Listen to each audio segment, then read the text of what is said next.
Hello guys, welcome to my YouTube channel time to study and art. इस वीडियो में हम क्लास 12 की इंग्लिश बुक विस्तार का first chapter the third level cover करेंगे, जिसके राइटर जैक फिनी है।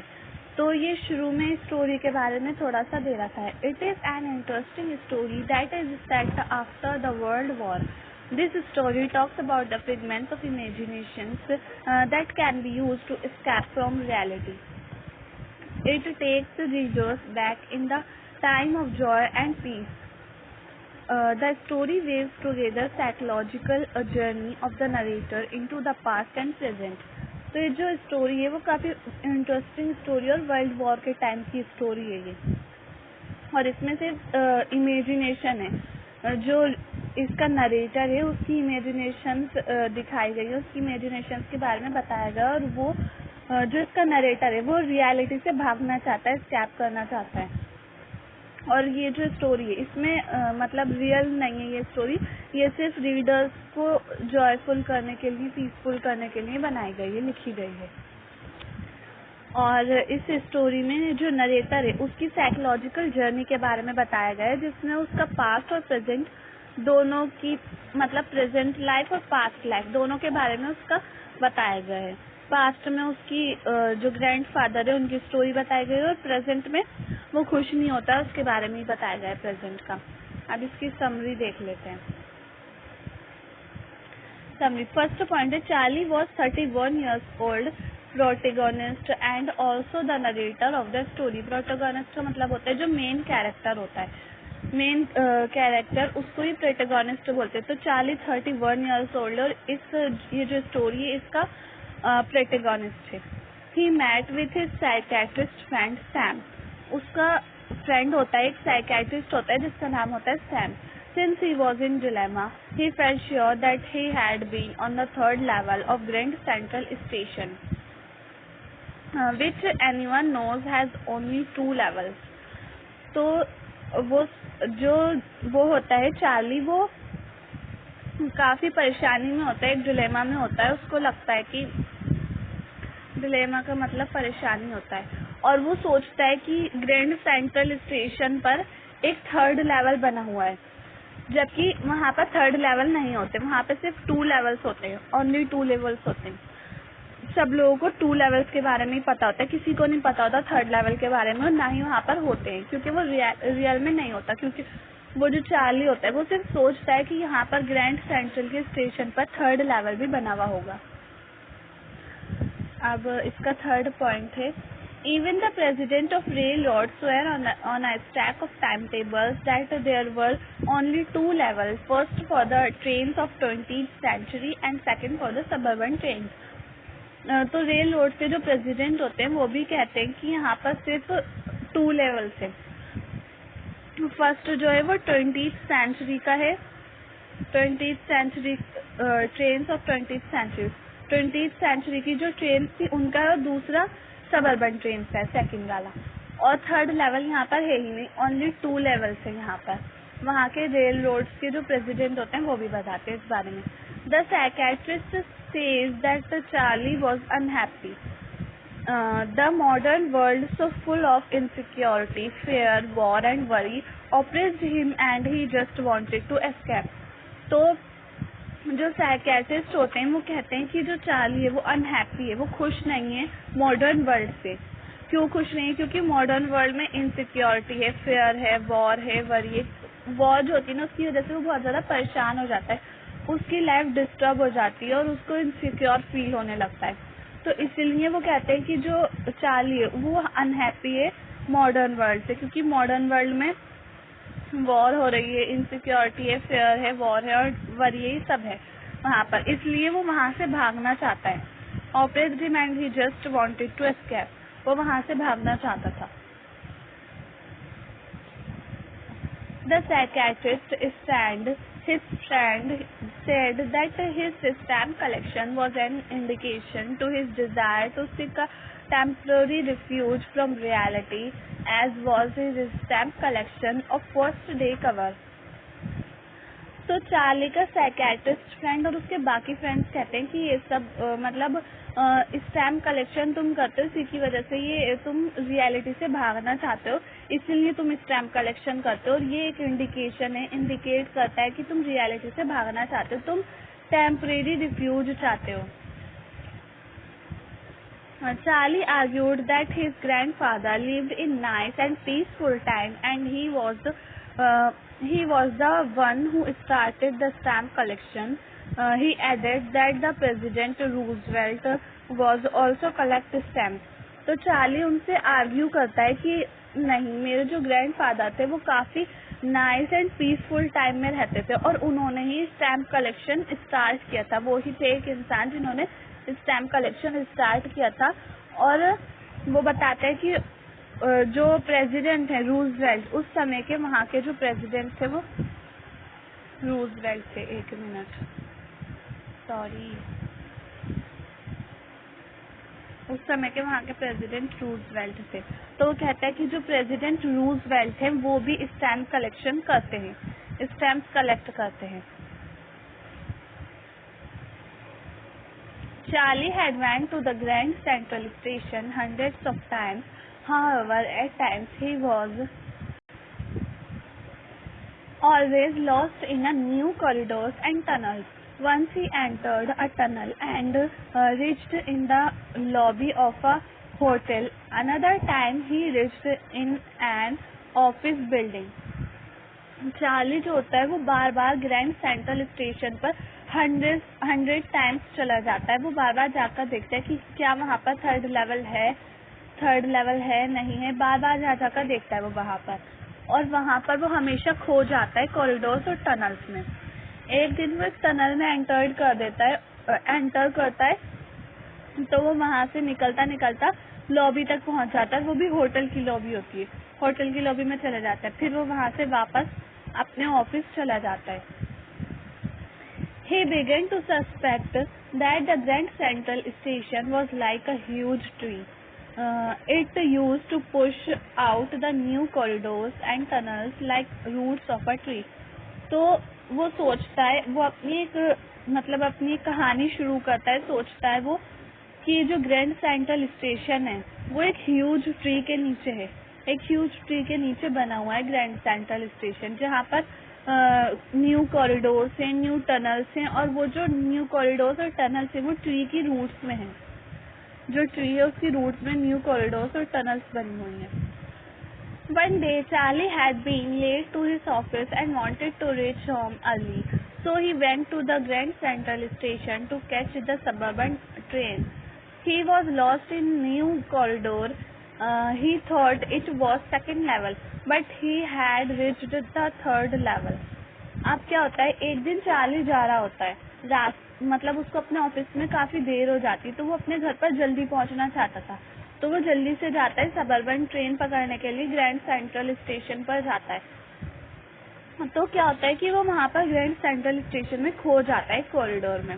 अब वो सोचता है कि शायद ये सेकंड लेवल है और यहाँ पर मैं खो गया हूँ। जल्दी से अपने घर के पहुँचने के लिए कोशिश करता है, रास्ता ढूंढता है, लेकिन उसको ध्यान आता है कि वो जब नोटिस करता है उसको पता चलता है कि ये तो सेकंड लेवल है ही नहीं, ये तो थर्ड लेवल है। वो थर्ड लेवल पर पहुँच चुका होता है। Charlie realized this as there were fewer ticket windows. The information booth was of wood and old looking. The lights were flickering. They were open flame gaslighting.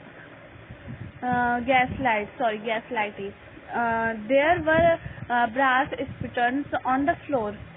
The locomotives had a funnel-shaped stack.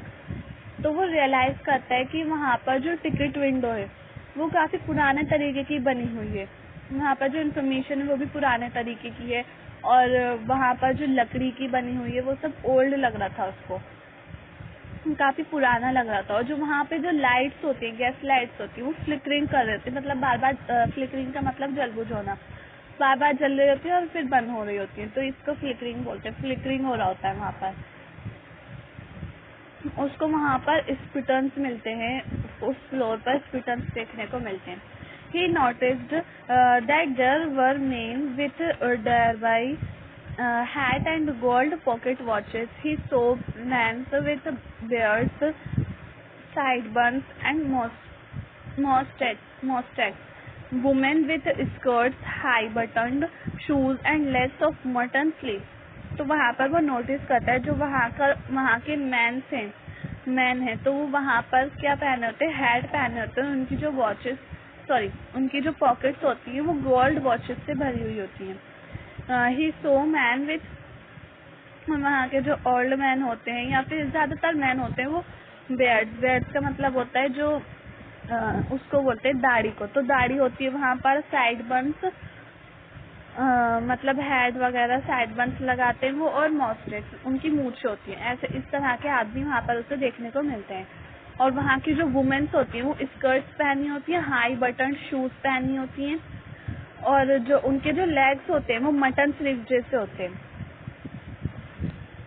Charlie went to a newsstand and saw the stack of newspaper. It was The World, which was not published any longer.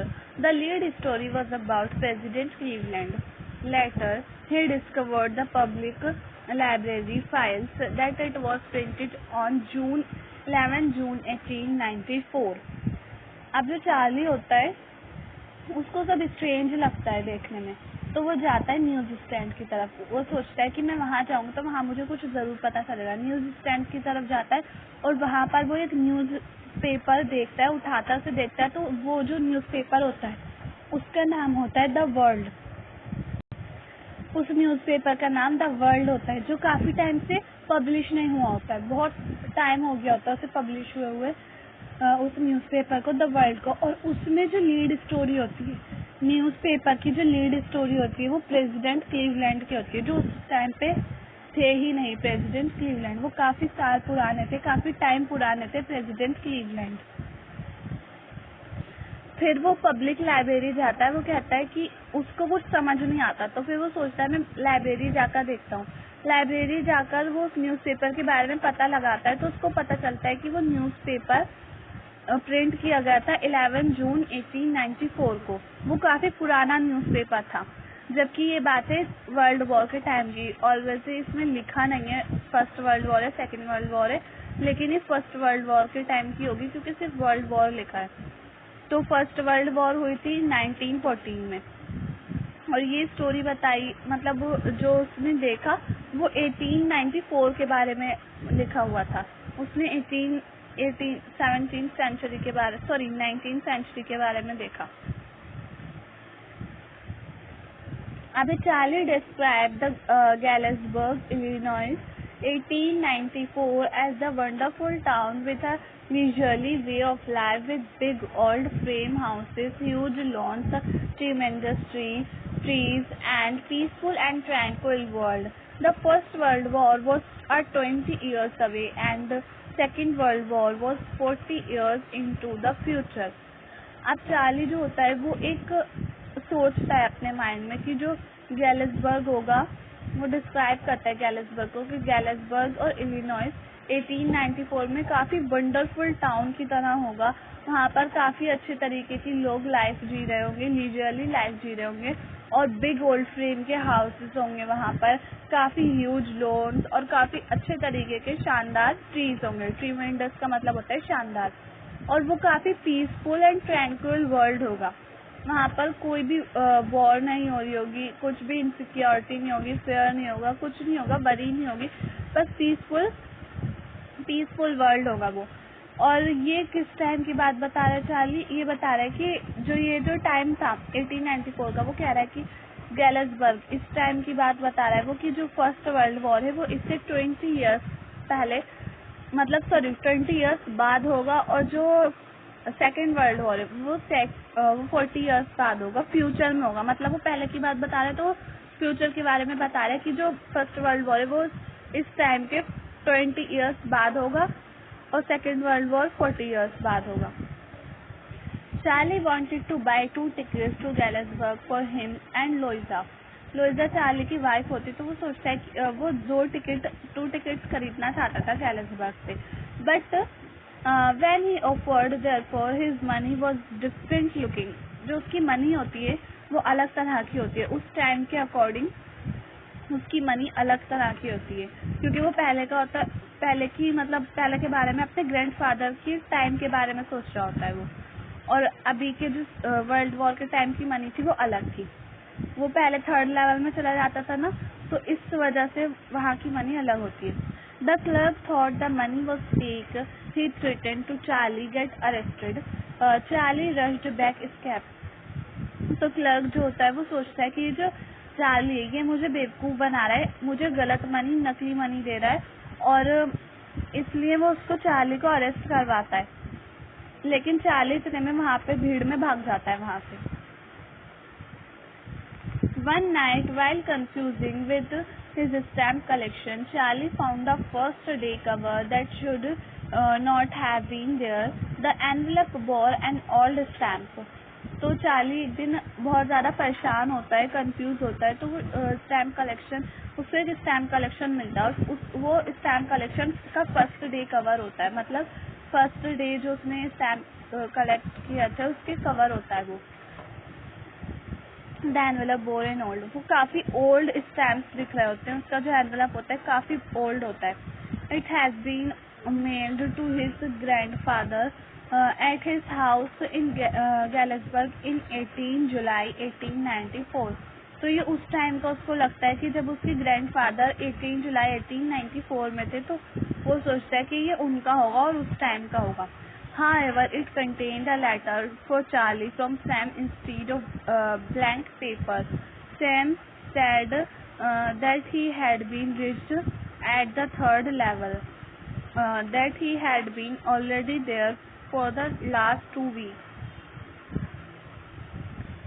तो वो होता तो एक blank paper है, लेकिन Charlie को लगता है कि सेम का एक सेम ने उसको एक लेटर भेजा है जिसमें सेम कह रहा है कि वे जो सेम है वो थर्ड लेवल पर पहुंच गया और उसको वहां गए हुए 2 वीक्स हो गए, लास्ट 2 वीक्स से वो वहीं पर ये थर्ड लेवल में है।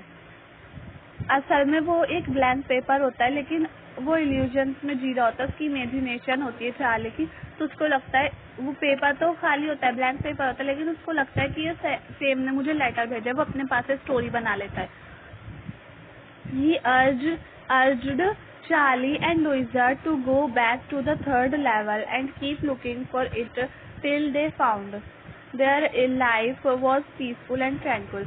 अब जल्दी से चार्ली अपनी वाइफ को लेकर भागता है, वो कहता है कि हमें भी थर्ड लेवल जाना है, वो वहाँ जाने की कोशिश करता है, जल्दी जल्दी वहाँ पहुँच जाता है और फिर वहाँ जाकर वो ढूंढता है थर्ड लेवल, ताकि उसकी लाइफ भी अच्छी हो सके, पीसफुल हो सके और ट्रैंक्विल हो सके।